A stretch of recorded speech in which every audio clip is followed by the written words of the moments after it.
hata ikikukwaza sana, usikie kuumia moyoni, kumbuka ya kwamba you have a mandate to execute coming 2027. Are we together? Kumbuka ya kwamba hauna nguvu leo, lakini kuna siku utakuwa na nguvu. After 5 years kuna wakati nguvu yetu urudishwe kwa mikono yetu. Ninapomalizia ndio nilete neno fupi sana. Sasa nitaongelesha serikali, kwa sababu mimi ni kasisi anayelinda wananchi, na mimi ni kasisi mmoja wa wale ambao hufanya watu wakule na wakunywe, wakishinda kazi inakosa kujipa. Niseme hivi, tuko hapa na huzuni kubwa sana tunapoangalia ambaye tulitarajia atajenga nchi akiingia kwenye mchanga. And this is not a good thing in the sight of the hopeful young Kenyans. Huyu kijana alikuwa na ambitions. Huyu kijana alikuwa na tamaa ya moyo wake. Tutaenda nyumbani na mtaona ile nyumbani alikuwa ametoka ili akabadilishe nyumbani.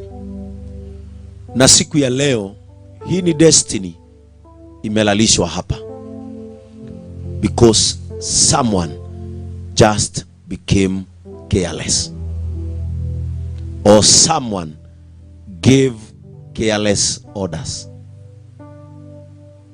Haifai. Bunduki sio ya kutuua, ni ya kutulinda.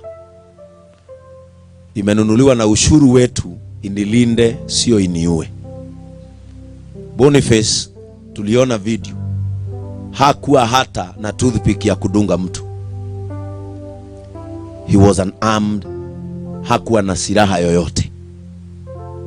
Kwa hivyo, kwa sababu najua tuko na media nyingi hapa na bloggers, Rais wa Jamhuri ya Kenya, hii haifai katika nchi iliyokuaminia mioyo yao. Hii haifai.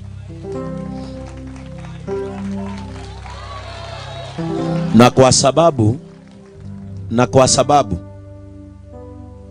wewe ni kielelezo kizuri cha kushikanisha watu. You are a symbol of unity. Please call on your people and guide them about how to work. Wakati mfanyikazi amekosea, si mtu huita wafanyikazi wake, anawaketisha chini, anawafunza jinsi ya kufanya kazi. Rais, ita wafanyikazi wako, waonyeshe ya kwamba Mkenya sio adui, hapa ni nchi yao. Na sio vigumu. Wale vijana wanaonekana pale barabarani, kuna wale wako na a genuine cry for their nation. Give them an ear and listen to them. It is just that simple. Listen to them. Wale wanaharibu mali, wale wanaiba, wachukuliwe hatua, kwa sababu katika nchi ya Kenya tunaambiangwa mkono wa serikali ni mrefu. Na hiyo ndio kilio cha askofu, kwa sababu huyu ni mshirika ameenda. Si hata mimi nimeenda hasara, sababu moyo nilikuwa nalinda, si umeenda. Sasa hii imenirudisha barabara, nifanye evangelism, kiti yake ipate mtu mwingine. Kwa hivyo polisi wetu, acheni kuua wananchi. Wapatieni nafasi ya kuishi, watengeneze ushuru, mulipwe mishahara. Are we together?